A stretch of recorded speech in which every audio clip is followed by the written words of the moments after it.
Bonjour à tous. Aujourd'hui, qu'est-ce qu'on fait? Des Lego. Alors voilà, deuxième épisode, donc deuxième Micro Fighters que je vais vous présenter, dont je vais faire l'assemblage devant vous aujourd'hui. Toujours sur la musique de Star Wars, Micro Fighters. Alors j'ai beaucoup réfléchi, parce qu'en plus j'en ai eu 2 ou 3. J'ai eu quelques Lego à faire, à savoir lequel j'allais faire. J'ai voulu faire un des autres vaisseaux de la saga les plus emblématiques. D'ailleurs, si je vous fais voir, hop, attention, une tenue orange d'un pilote, tout de suite, ça devrait vous parler. Bah tiens, on va commencer par le pilote, puisque j'ai le buste en main, donc toujours les petits bonhommes à monter. De la même façon, alors toujours les 2 têtes. Une qui rigole pas. Voilà. Donc le petit casque. Et toujours derrière, on voit quasiment rien. C'est toujours aussi drôle à voir. Donc bah voilà, et dans tout ça normalement il y a son blaster. Alors à noter que pour ce vaisseau en pilote, pour ce pilote orange, il n'y a pas forcément, il n'est pas nommé. Les vaisseaux célèbres, ils sont tous nommés, notamment sur l'autre Microfighter. Bon, ça c'était un peu évident, c'était Han Solo. Là il n'est pas nommé, donc à défaut c'est pas Luke. Et donc, en tant que copilote, ce ne sera pas un des célèbres droïdes, qui lui connaît toute l'histoire. Alors voilà, des pièces blanches, des pièces grises, des pièces bordeaux, rien de transcendant, hein, on connaît tout ça. Toujours des pièces, tout ce qu'il y a de plus standard, et donc on commence l'assemblage. Alors pareil, hein, c'est un des vaisseaux, si ce n'est pas le vaisseau le plus emblématique avec le Faucon Millennium.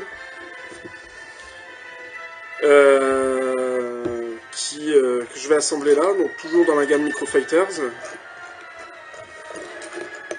Parce qu'ils sont vraiment quelque part, ils sont vachement bien foutus. Et ils sont bien rendus. Ouais, vachement bien rendus. C'est même surprenant de voir autant de détails dans un si petit vaisseau en fait. Parce qu'en soi, il est à peine plus grand que le personnage de base. Hein. Faut pas se leurrer. Donc vous voyez, hop, quelque chose pour tenir. Voilà, normalement, les plus futés vont très vite découvrir de quel vaisseau il s'agit. Alors j'ai, à ma connaissance, pas sur ce vaisseau-là, je sais pas, j'ai pas... Il y a trop rien à dire parce qu'on le voit tellement, c'est le vaisseau du héros, c'est... comment dire, c'est... Qu'est-ce qu'on peut dire de plus?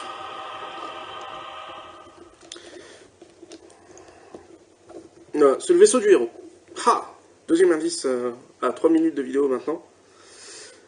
Donc vous voyez, c'est pas super compliqué. Hein. On commence à avoir une pseudo-forme. On le consolide.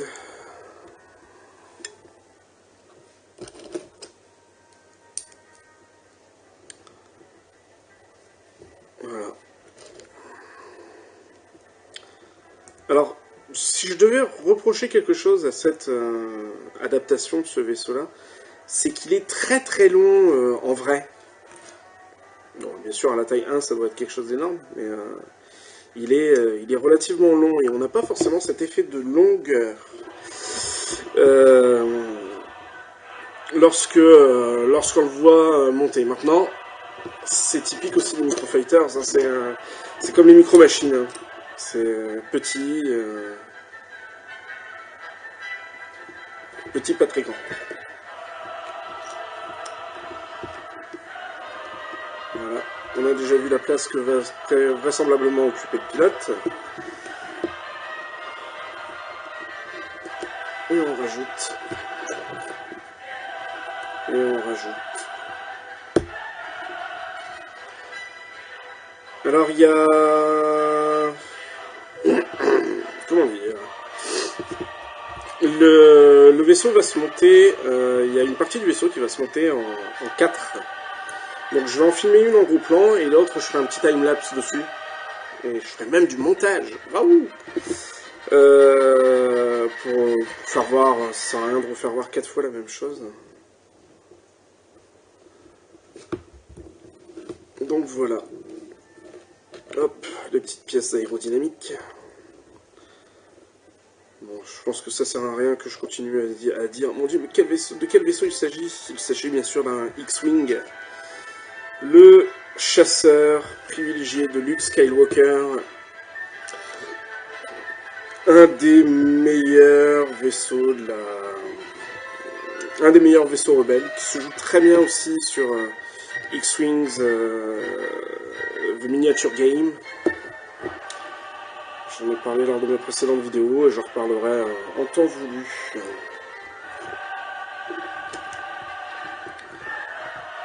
Voilà.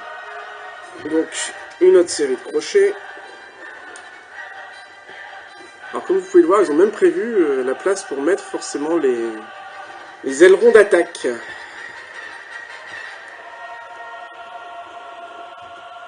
Voilà.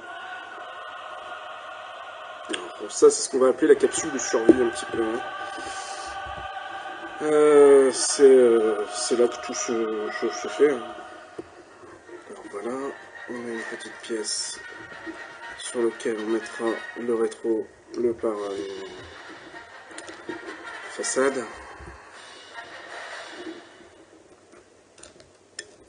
Alors j'ai hésité à faire celui-là, enfin à faire un autre, le TIE Interceptor, et d'autres. Mais je me suis dit, je vais faire celui-là, parce que merde, après tout, c'est le X-Wing. Alors le souci, hein, on a les petites grilles, plutôt qu'une vulgaire pièce qui pourrait le bloquer.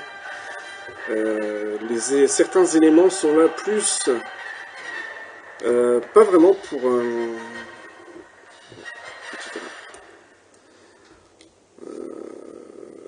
pas pour apporter de l'embellissement ou autre, hein, mais ils sont là plus pour bloquer des pièces, pour qu'ils aient le bon angle.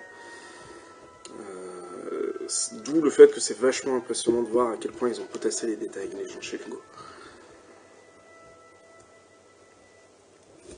Là, par exemple, les crochets, de mémoire, ils tiennent rien. Ils vont juste empêcher que les volets d'attaque ne s'ouvrent un peu trop. Donc, vous voyez, on voit un peu la forme principale, on n'a pas les ailerons, les ailes, hein, qui sont déployées. D'ailleurs, on laisse ça, cette partie de côté, et on commence avec les ailes. Donc,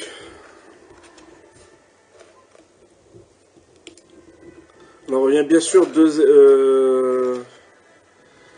les ailes fonctionnent par deux, grosso modo, hein, elles sont identiques sur deux plans. Après, bah, forcément, elles sont inversées par rapport aux autres ailes, hein, en fonction de leur position sur l'appareil.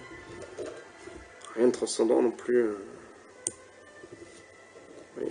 Donc, tac, tac. Ça, grosso modo, on a une aile. Voilà. On va bien sûr mettre ceci,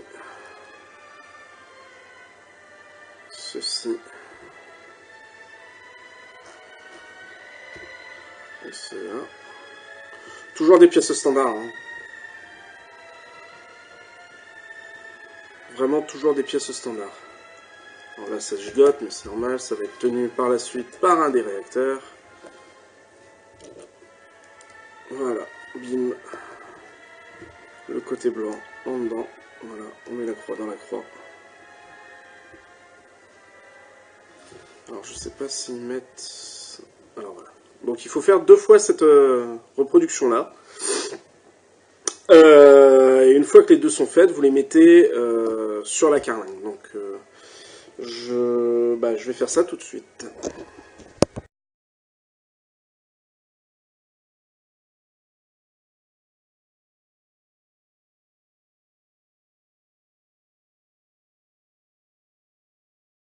Et nous voici de retour. Donc, voici les 4 ailes de notre X-Wing. Avec les réacteurs, bon, vous verrez dans le timelapse hein, comment ils s'assemblent tous de la même façon. Je vais galérer un peu parce que forcément il y a des rotations et c'est pas toujours ce qu'il y a de plus évident. Donc, on vient fixer après. Voilà. Alors, ce qui est génial, c'est qu'ils peuvent se mettre en position de vol et en position d'attaque. Alors, espérons. Merde. Je comprends pas pourquoi j'ai un de mes trucs qui doit pas être bon. Il veut pas se fixer convenablement.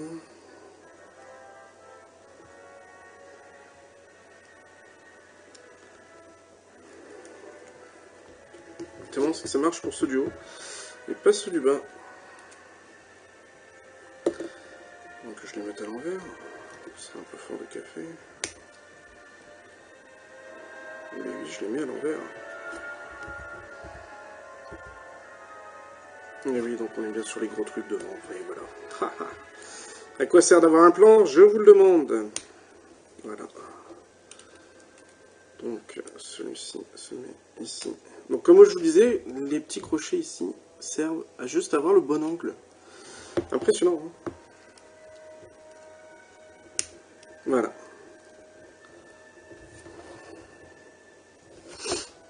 Les 4 ailes sont en place, on va fixer l'astro droïde. Alors c'est pas R2D2, forcément, comme c'est pas Luke, c'est pas R2. Et après, ceci. Donc voilà, on les met comme ça. On en met un devant. On en fait 4 pareils. Et on a les canons.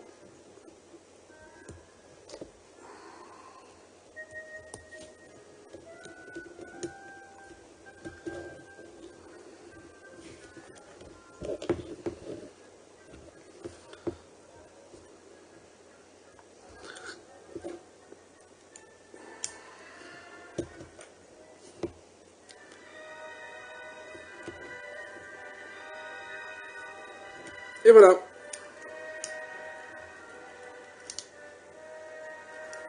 Donc on reconnaît quand même la forme du vaisseau. De toute façon, les X-Wing, les ailes en X, forcément,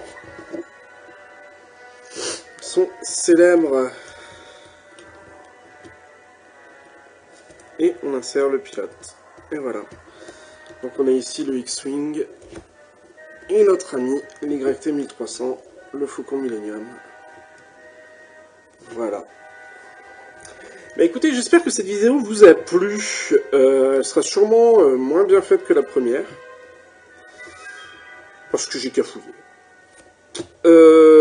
Moi, ça m'a fait plaisir de vous la faire. Inscrivez-vous si un jour je fais une chaîne. Likez si vous voulez liker. N'aimez pas si vous voulez ne pas aimer. Toujours est-il que... à la prochaine!